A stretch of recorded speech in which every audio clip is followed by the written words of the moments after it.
storm.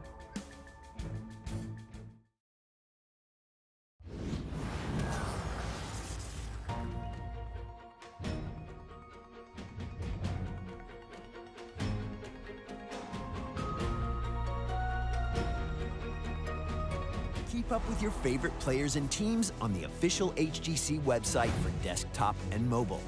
Stats, archived matches, and everything you need to stay up to date with the global Heroes of the Storm Esports League.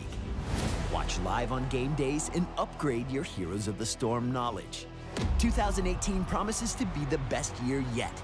Look for expanded statistics, enhanced viewing experiences, and more on your home for the HGC.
This poor town has seen its share of trials.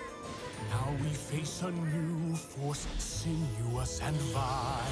The way ahead is haunted, our hackles stand on end.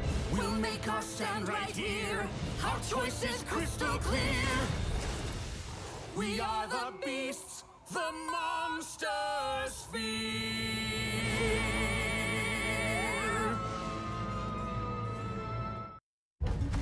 The Zerg are preparing an assault against us. I need your help to defend this base. Here they come. Put on your big girl pants.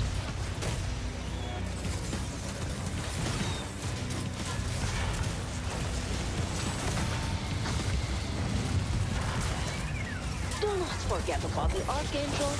It could vaporize us any moment.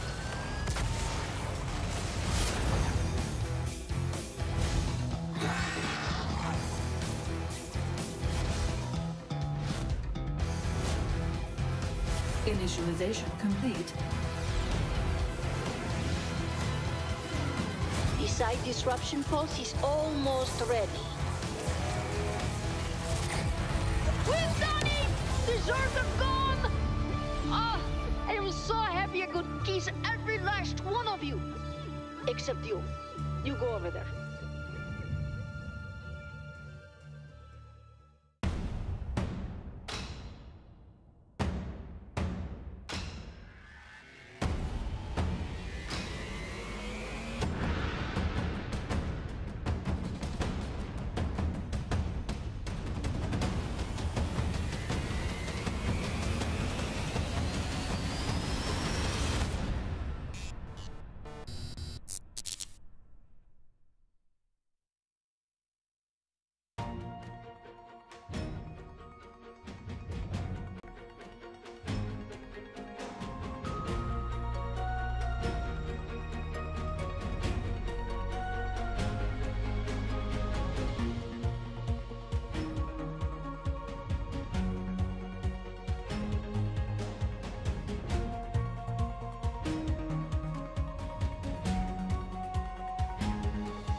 Top of North America doing what they do best so far, just earning themselves the W as we still sit 2 games deep between Simplicity taking on Tempo Storm.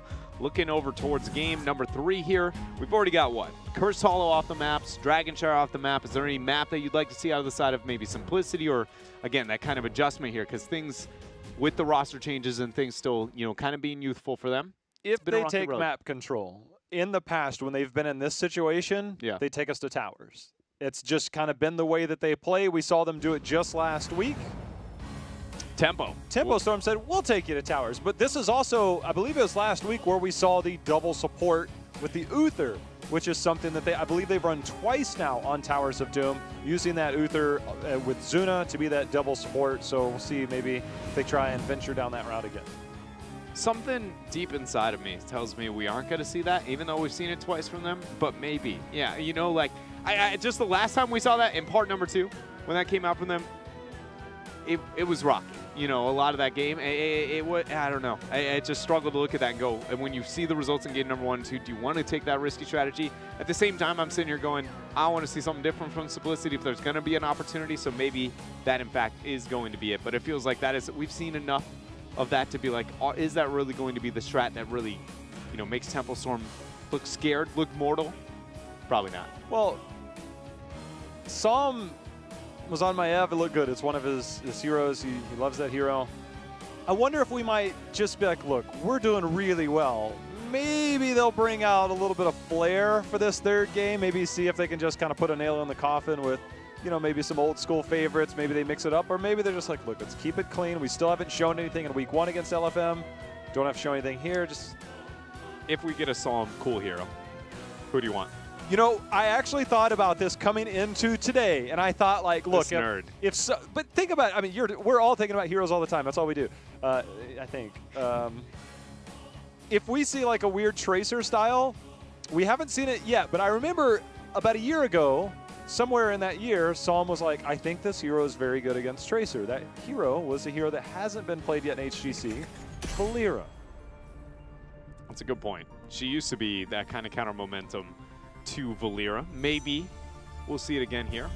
We're about to find out. Game 3, draft on Towers of Doom. Just so we're sure, that's me thinking way outside the box for fun. Yeah, I'm not. if I get my Psalm hero, it's going to be Kel'Thuzad.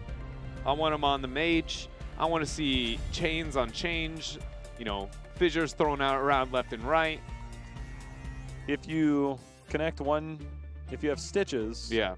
And Kel'Thuzad. Yeah, it's called, no, that composition is called 2 chains. With a Z? Yeah.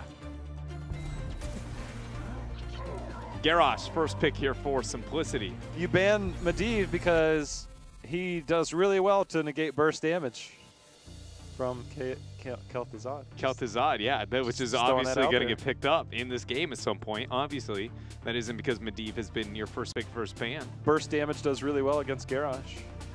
Just throwing that out there. It's good. And no, oh man, you're just building the greatest Kel'Thuzad argument I've heard in a hot minute. Look at that guy. You know who that is right there. #1 player killer. Still confused. I thought that was Nova. Right, but you know, the second number one player killer. Oh, Rainer, Jimmy. Popping his head out there. Tempo, what do we, I don't even know.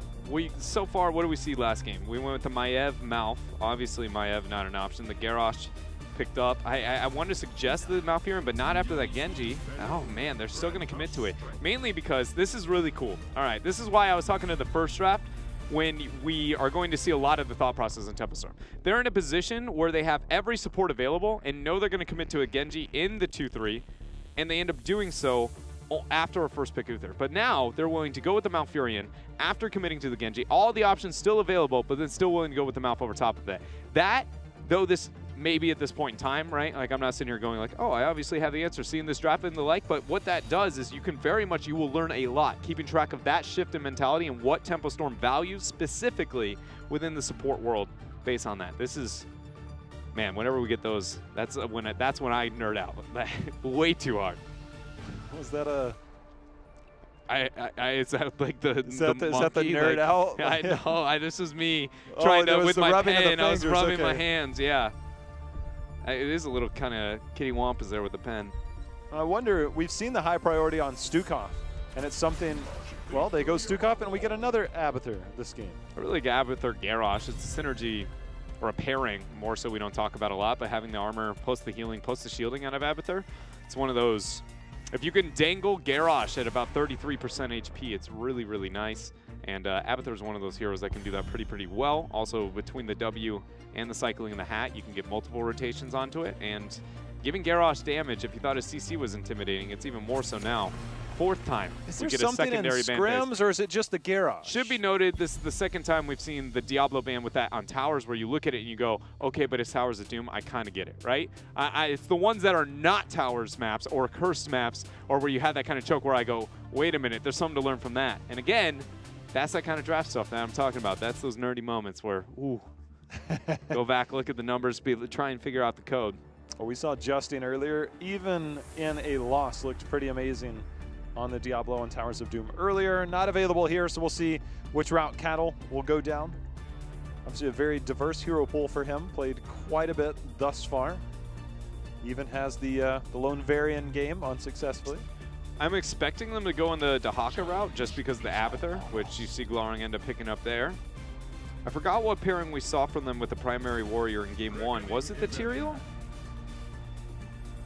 I don't believe so. In game 1, Tempo got Garrosh. In game 2, they got the Johanna on Dragonshire. It was Johanna Dahaka?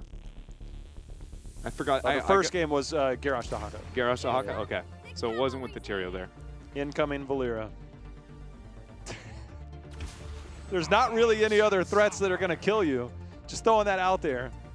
Look, if they snap block it, okay, it's not snap block, it's not going to be Valera. I'm trying to do the dread, like, if I say that it won't be, you think it'll happen. then it will be. Only one of us was gifted with this curse, young man. A curse or a blessing? I mean, you've gotten your Lily games, you got your early rotation Jaina, and I know you love every bit of it. Oh, man. If Tychus would be the safe, oh yeah, like the safe go-to beyond the Valera meme, you know, whether or not we get it. I'm still on the give me that Kel'Thuzad, but I mean seriously, how do you survive with that Tracer bouncing around all over the place? Yeah, that's obviously much more difficult, especially look at the fact that you can double down, double up as Garrosh at level 13. Leo has the Wraith Walk to be unstoppable, so he can't get chained, and as you said, Tracer just too much mobility. It's a lot of time spent on this. I feel like it's got to be the mix-up. We'd spent 58 seconds to do what seemed like the clear answer there for Tempo Storm. Look, if we get Psalm post-game, like, look, was there any shot we might have got a Valera? Was that what that whole full minute was about? And I'll just give him the wink that he cannot see. Yeah. And then I know he'll be like, yes. Yeah, totally. I'm on board with that. Or, you know, Cattle was out just grabbing a granola bar really quick, and he was going to be back, and he said, pick Tychus, give me a moment, and he was out. Could have been that too. Who knows? You know, I'm sitting on the side of J-How, though, you know? You know, it's very standard. Obviously, Tychus into Garrosh, the known counter there. Obviously, percentage-based damage on the minigun going into it. Garrosh, you get that big burst kill. We also get to see another Genji game. You know, obviously, Psalm and Fan can both kind of interchange here on the backside. So it's kind of whoever's on that Genji I trust, whoever's on the Tychus I trust. I think Tychus is normally Fan's hero, so we'll see when we get into game. Yeah, we actually have the game ready here. Towers of Doom sitting at match point. Tempo up 2 games. Over Simplicity, we'll find out if Simplicity can hold off. Send us to a game 4 right now. Well, this is the second Abathur attempt here for Simplicity, as it is going to be up to Hosty to try and get that down. On Cursed Hollow, obviously has some value. On Towers of Doom, probably arguably one of his best maps, and you can control some of the rotations. We saw Mind Build in game number 1. This time he's holding that talent so far. You get the extra damage at 1 in game number 1, and we also saw him go the extra cooldown reduction with the extra charges at level 4, and then the slowdown at 7. See if he goes down that route here. I'd be willing to bet it's going to be shield, and a mule. Only because the Garrosh synergy I was talking about a little bit before, he does end up committing to that there. But it is curious, you know, whenever we see that kind of diversity in build, because it has become, I think it's fair to say, you know, shield build Abathur is the meta as it currently stands. Also on that same note, turns out Tempo Storm's fan actually just has a guide on that, available at playheroes.com/HGC. I know we plugged it a little bit earlier, but I figured since the man is playing against Abathur and using the build, it was probably amp time.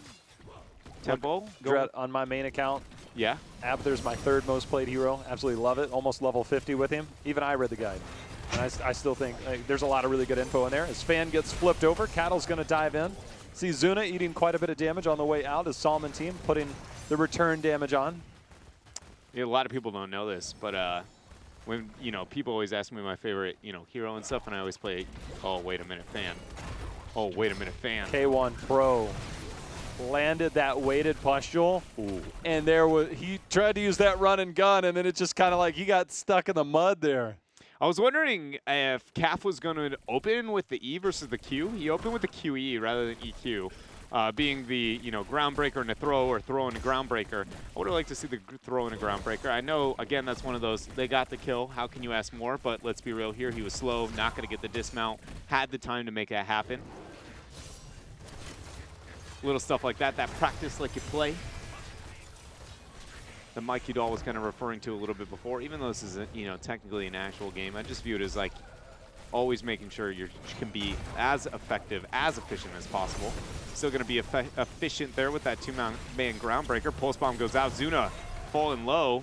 Psalm. Ooh, good body block there by K1 Pro, but the recall, I don't think that Zuna got the message because K1 Pro blocked all 3 shurikens that would have likely been a kill. I mean, that was a great play by K1 Pro. A very heads-up play. And then the lack of trust made it the same result either way. The recall there, man, that was a great job there from K1, but it is one of those kind of just awkward, can't get away around it. Now Cap ends up finding himself a June, trying to use that Abathur hat to get the kill. No reset available for Psalm. Forces that cyber agility out.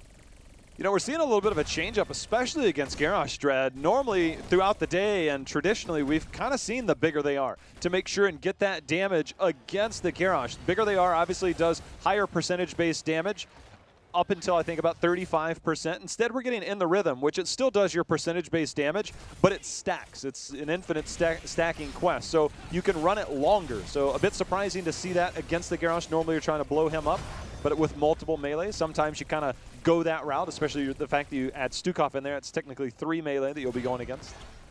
It's an interesting choice. One that I would normally, hold up. Nice interrupt there from Cattle.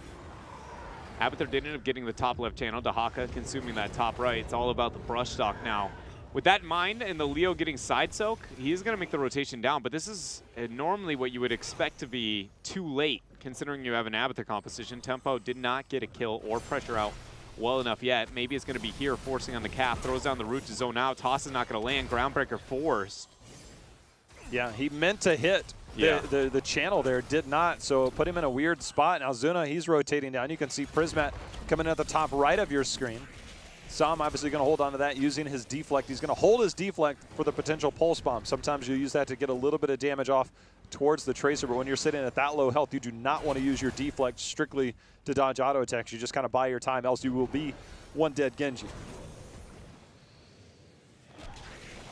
Nice interrupt from K1. Well, he's got a different level 4 here for Stukov. Not going one good spread.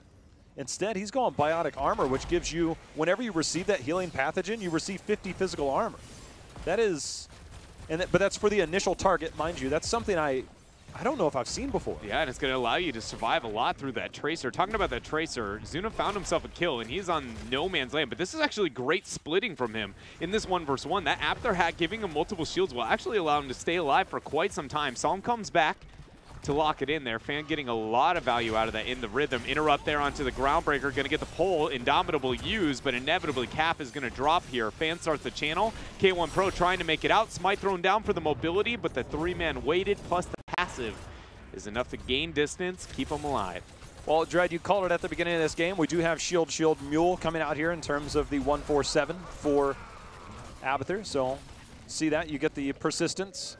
So level 1, you get the heal. Level 4, you get the persistence after you cancel that. And then obviously a Mule going to heal up structures as needed. So we'll see how effective that is as this game unfolds. It's going to be a neat, I don't know, the Mule talent minigame. Again, I would suggest looking at Fan's guide when it comes to that and to talk about that, because that is a lot of the, when do you do, when do you not. But I think the biggest talent adjustment that I still really enjoyed out of this game has got to be the fact that we did not see the bigger they are. Anybody who hasn't kept track of the latest Tychus or post-Tychus rework, what I was talking about before is eventually it got to the point where his 13, the heal, with used to be happening at the same exact time as you had the damage output. But then it got to the point where that's the stuff only hit after that point, to where it's actually counterintuitive to be effective within the rhythm. And so it makes you put in that position where you go, oh, do I want to commit to that? But into the Tracer already, you probably aren't going to be moving in that direction. You would go with the more defensive talents, still get in the rhythm, which against a double front line, like, you know, a Leora Garrosh, you're going to get a lot of value out of. So Fan is going to literally just become unstoppable at the later stages. The only counter kind of awkward moment that this build gives is your Odin use. You know, it makes it to where you go, wait a minute, I'm actually a worse hero at certain stages of the game if I have my minigum up and I'm using, and wow, great flip taunt and silence is going to get the kill after that pulse bomb dropped onto Caterpillar. Oh, yeah. Zuna with the recall there. Remember, we are not on the Tracer changes, so we don't have that 30-second recall in play yet. A little bit sooner. Good route. Good routes there by... Oh, Fan ended up pulling off. Yeah, well, and then Zuna was able to move up. Nice massive shove. Leo now going to join the squad. 5 on 5, but keep in mind Tyrael's back a little bit here as we still have the ultimate evolution available for simplicity. They're walking forward. Glaurung going forward. You can see the Entomb's going to lock him in. Fan and team trying to go in, but you can see Psalm coming in with the interrupt on the flank. K1 Pro continuing to keep each other alive, but this is a double Stukov here, Dre. Yeah, double Stukov. A lot of threat now going on to the real Stukov there as Genji goes in, Sanctification drop, but didn't get the value. Punishment as the taunt goes down there. Psalm is going to drop on that Genji. The flip over on top of the silence and the pulse bomb. Simplicity. 2 for nothing in that trade with a great punishment on Tempo's opener. I'm pretty sure Cattle was going to die, but that pulse bomb actually missed. He actually died to the damage from the splash of it. So the initial target takes damage, and then there's the AoE damage around it. He ended up dying to it on the ground. That's something you don't see that often. I think he was dead anyways. I mean, yeah, and with the throw on top of it, very little dodging capabilities, Caffeine locking so much down over that last skirmish. Even with the, I mean, let's be real here, that Entomb was a bit of a misclick backwards on the side of Prismat, and they were still comfortable to make it out. I think we just saw an isolation used there from Glaurung before that Wraith Walk landed. Got that bobblehead action going on. So far, we actually, right before we cut away, you could actually see there was quite a bit of structure damage that's been done to the middle. The Abathur values starting to mount up a little. This is actually, we see Simplicity with a full level lead Dreadnought. Zuna eating quite a bit of damage. Good grenade there by Fan, but now Psalm's locked in. The cleanse is going to be there, but he is locked in. K1 Pro getting the lockdown with that lurking arm. That's going to be Psalm falling again. K1 Pro and King Caffeine, whenever they are on Garrosh Stukov together, single-handedly, I feel like win the games for Simplicity. They do so much work together. Beyond the fact that these guys have been long-standing duo, the longest, by far the longest-standing, you know, duo in all competitive heroes since day #1. These guys have stuck together, played together. But, I mean, that was ridiculous because even though the Entombment and the Silence, that's the thing getting the kill, the man hitting the 3-man Groundbreaker into the 3-man Warlord's Challenge, making sure that there is literally 0 counterplay to save that, is Garrosh up in the front. Oh, my. Cattle lucky to be alive. Zuna hits the Pulse Bomb onto the Tyrael there. Unable to get the takedown. He's going to go back. He's going to head home, try and get a little bit of health as we see the double Ultra Phase. Core health, relatively even, 32 to 32. Not relatively, but absolutely even. Just wonder if we'll get the trade here. That'd be absolutely okay. All right, just decent. There it is, trade over on both sides. Core is going to remain even here. Sappers do exist for tempo. Okay, so we're going a little bit full crazy on this Abathur build all of a sudden. Generally at 13, you go into the heal on your Spike Burst. This time around, we're seeing going into the stab, where you get the extra charge and the cooldown reduction by 0.5 seconds. So looking to do more of that damage on the backside. I think I know the thought process behind this, and when I say I think, it's because it's the only argument I can see for the talent, and obviously maybe, you know, if we get to talk to Jose after, we can ask him. But my argument would be, if you notice that Tracer's the main hat target, for anybody who doesn't play a lot of Abathur, you would notice whenever you hat, typically you only get 1 rotation of spells, which is a double Q, and then by the time your second Q comes off, there's still 2 to 3 seconds before your next rotation of E. With this build, it essentially allows you to maintain a singular hat, get 2 hat shield cycles out of it, which is going to accent that 1 and 4. So you can keep Zuna constantly hatted, get multiple shields, and then you don't feel unjustified because you're still getting damage output by that 13 by getting that extra spike. Yeah, you know, in the past, I think the only times, and to your point of who they're hatting, you know, if you look at it traditionally, if you're wondering why, a lot of times we've seen teams go into the Leoric or the Murd, and sometimes now that's when you get more value. But there's the flank over the toss by King Caffeine, the zone of the lurking arm. Glaurung's going to come in. A little bit of pre-cleanse action with the Indomitable there by King Caffeine. Dodging that tongue, not sure if it would have hit, but definitely heads up play. Also, the reaction time there on the flip out from Material. I mean, the Eldruins is a bit of a tell. You know, maybe bit is an understatement there. But still, you know, positioning and just sitting there kind of constantly waiting, going, yeah, if this is going to be flipped over, I've got the combo ready as fast as possible. You hold a second later, and Tempo Storm reacts faster. Well, that Odin is out. Yeah, that's early. But Leo's slow on rotation, so it might gain them a bit. K1 with the interrupt. Zuna now looking to get down and get that damage onto Glaurung, forcing the passive use. Channeled there still from June. 4 shots onto the core Simplicity. Yeah. Leo kind of stopped mid. I don't know if he was Wraith walking. All I could see was the mini-map. He just didn't quite make it down in time. So Simplicity willing to concede. They're still only down 4 health afterwards. This is essentially Simplicity really relying on the fact that they have a pretty effective 3-man with the Abathur Leo double soak. And that Leo can do well into Haka 1v1s. He dominates Leo 2v, or you know, the 2v1s with the Leo with the Abathur hat like that. The multiple hats we were talking about before, and having this 13 talents here, it's even more damage output. I am surprised that we see that talent picked up, but still being willing to commit to the shielding at 4. I did think it would be more of Adrenal, again, to kind of get that Tracer all in, but it doesn't profit or benefit that Leo as much, and some of the other members, also the Garrosh, which probably justification for that adjustment of the build. Wraith walk in. Do we get the Entomb? We do. Fan in a tough spot. See, trying to hold it down, but now all of a sudden Tiro got tossed in there.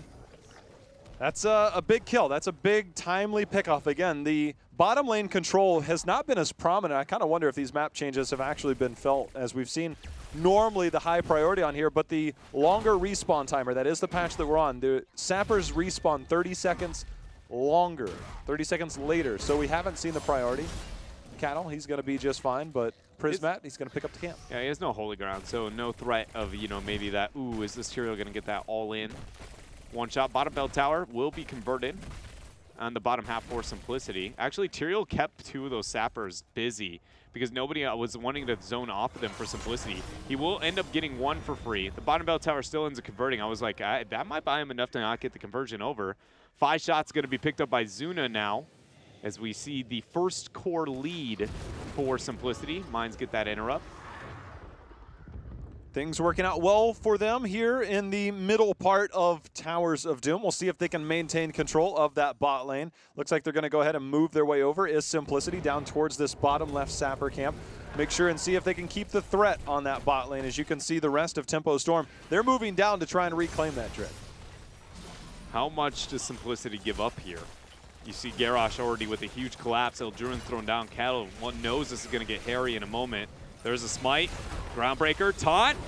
It's not going to come out yet. No sanctification, at least not originally. There he goes, ends up using it on himself. K1 Pro is deleted there, but there goes Cap with the taunt onto Psalm. Psalm has to nope out of there. Glaurung even pulling out the drag. Groundbreaker's going to land, but that's Hosey there and that clone of Garrosh. And now with that pick, it means Tempo Storm will reclaim control of this bottom bell tower. You know, one thing in particular to note, another change up in terms of builds. King Caffeine at level 16 going Mortal Combo. If Wrecking Ball is used on a hero. Slow duration, right? Or slow value. You get the stunning them with Groundbreaker. Wrecking Ball's cooldown is reduced by 7 seconds. So he's going cooldown reduction on the Wrecking Ball, looking for that ultimate frontline control. So, you know, it's a pretty interesting setup. Generally, we've seen kind of the, if you use your Wrecking Ball and you hit another hero, or you throw something into a hero, you get the stun. That's how we get some of these big combos. Instead, we're seeing a little bit of a switch up. It's working out here. 2 major adjustments in common builds here for Simplicity, and they find themselves up in HP and in experience over Tempo Storm. Tempo, 25 seconds out from this 2 altars. This is the last remaining fight pre-20 realistically for them to get is over this altar phase. Glaurung is worried about getting the conversion there to the top half of the map. It's not going to happen for some time though. And so this is really Simplicity's moment.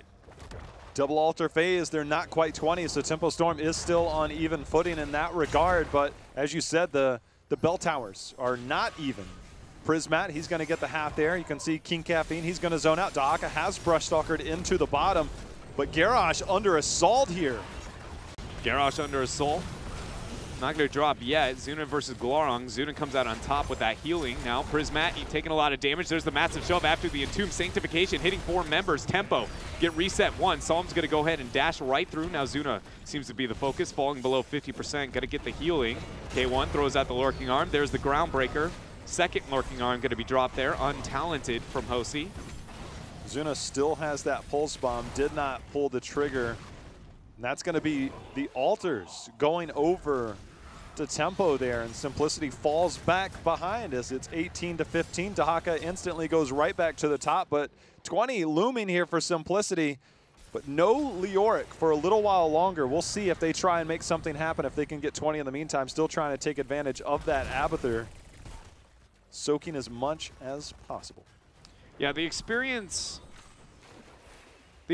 choke is what I'm going to call it here with this. Because this strategy, it took me a while to figure it out. But Simplicity is running a composition that is, you know, it's an older one. And it's, at least theory-wise, with the offlaner, Abathur, Leo, side soak, you know, making sure that the 2-man versus the 1 of the Dahaka is always going to be at a disadvantage. And then with enough kill potential within the 3 for it to kind of matter, or not matter. And then you sacrifice enough of the shots early game to where you get a big enough experience lead to where you become overbearing. And we saw that window come for Simplicity. But we also, I feel like now we're watching it go as they've lost the conversion over that bottom bell tower, especially after that last skirmish. And now if Tempo can hold to the 20, they find themselves in a perfectly even footing. And suddenly we've got to be asking ourselves, can they win the team fight?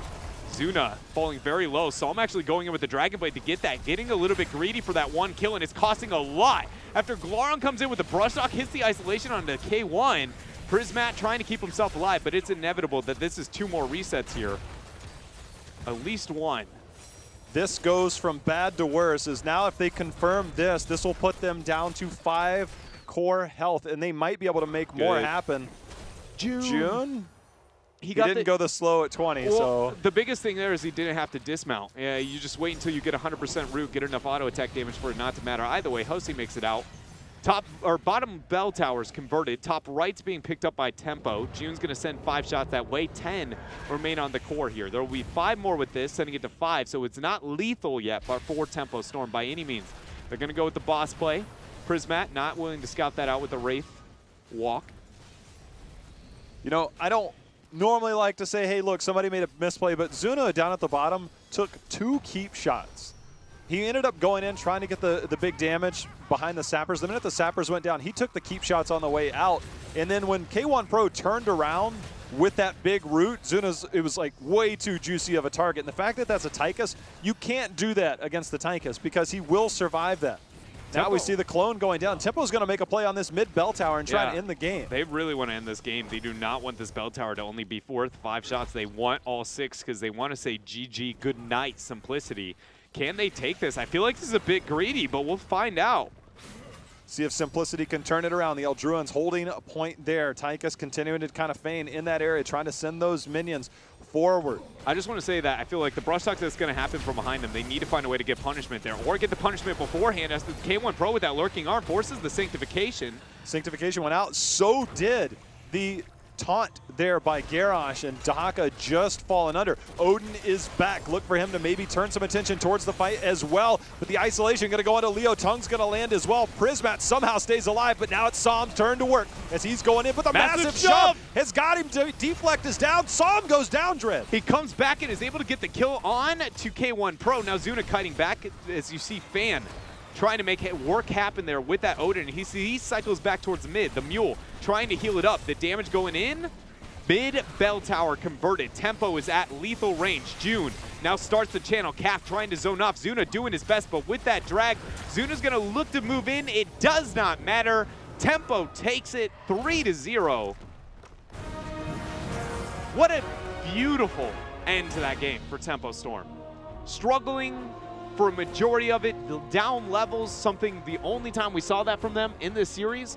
And when it comes to the end of the game, the moment for them to go, yeah, yes, we got control, they weren't okay with just the half win. They were like, you know what? We're better. We are going to get this bell tower. We can get the conversion and still get that channel. Bold but confident move, and it pays off.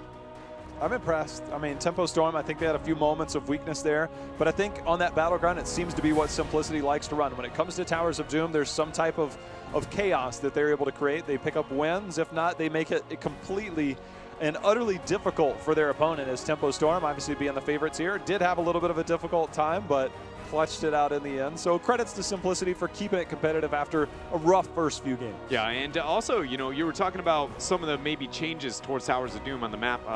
We've got 2 games on Towers here today, right? And in both games, we saw the entirety of them, 3 bell towers converted on that bottom half, which is, I mean, I feel like automatically night and day difference compared to the 30 seconds of the other sappers. Like, it's normally that's impressive. at 20 to 30 to that one camp that can have that big of an impact. I think it goes to show with some of the, I'm going to call them like second generation maps, which I don't know where you draw the line between first and second generation. I think Towers of Doom was the beginning of the second. I'm with you. Okay. So if we're starting that as this threshold of second generation, definitely all those with the, you know, kind of stronger camps and they have that impact. It's crazy what it does. 30 seconds difference, and suddenly the entirety of the map has to play differently. But we do have Captain here, shot caller, the man, the myth, the legend on the front line of Tempo Storm. Caterpillar with us. Cattle.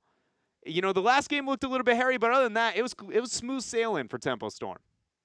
Yeah, today was pretty good. The last game started off a little sloppy, but we cleaned it up, got it together, and then, yeah, got the 3-0 we wanted. That last bell tower kind of moment when you have the altar, you go, okay, the win condition is here. We've done the math. It's there, but we need to get that, you know, convert that over. For me, that was very impressive to see from you guys to have the confidence to kind of make that happen. Did you guys feel like it was equally as bold, or you're like, nope, we've got it, we're good to go? We were just waiting for Tyke Assault. Once Tyke Assault is up, there was no way we could lose there, so we just stalled and just sat around a bit and waited. And then, yeah, once you have big red button, it's over there. And I'm going to ask you know about your other series later on, but I want to just know more towards the entirety of North America. Looking at this right now after today's games, I feel like we haven't got maybe the best opponents to kind of cross-compare against with you guys. So where do you guys view your confidence? Because for the most part, or like where your power level is, because for the most part, it feels like Team 12 seems like it was the only team that could maybe rival that, and then we watched what happened today with Team 12. So what do you guys think?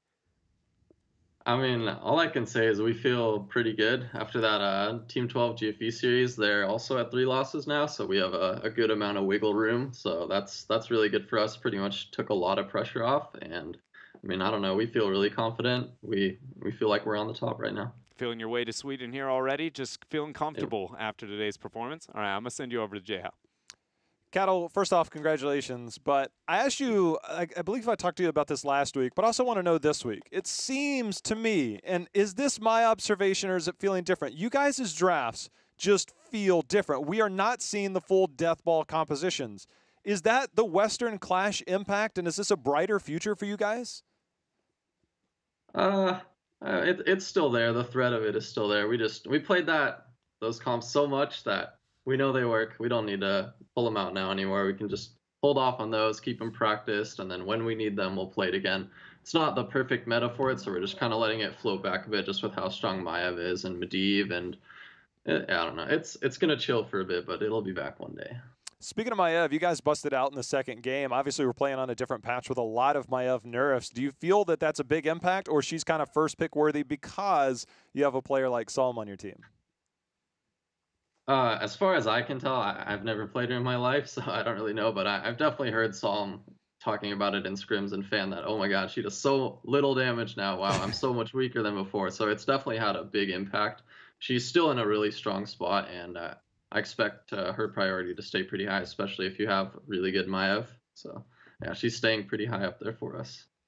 In this series, we saw Dragonshire in game number 2, and it's a map that you guys completely dominate on. At this point, I'm a little bit surprised people don't ban against you, but you guys tend to hit this mid-game push where you somehow get Giants at bottom and then Knights and then just kind of walk down the lane.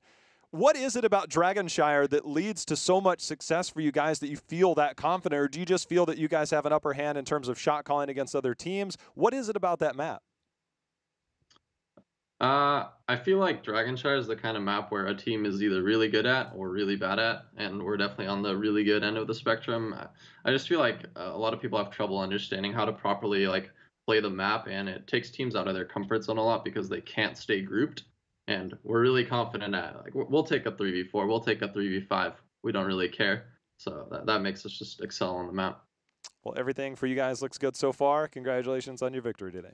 And last up here, Cattle, going towards, next weekend, what we got coming out from you guys. Actually, it's tomorrow, not even next week. Yeah. After today's games, no tomorrow, are you feeling any different? I'm guessing it's probably going to be same level of confidence, but figured I'd ask. I'd say nothing's changed off that series. We're still going into it, not underestimating them, taking the series very seriously. We want to get a 3-0. We want a 3-0 pretty much any series we can. All the wins are important, especially it just room for error is really nice to have. So we just want to just keep clean slates for now. Kind of have that breathing room there. Well, congratulations again for today's games. And, I'm just going to give you the floor here. Any shout outs that you got to give? Yeah, shout outs to my team. Really well played today. We didn't throw, which was nice. Shout out to all our fans, everyone that watches all of our streams. I'm not going to say them all again. Everyone knows at this point. And shout out to Tempo Storm and all of our sponsors, Red Bull, NVIDIA, Secret Lab, Twitch, PlayVig, sorry, Felix Gray, and Skytech Gaming. We really appreciate the support and keep cheering us on. Thanks. Thank you very much, Cattle. And again, congrats.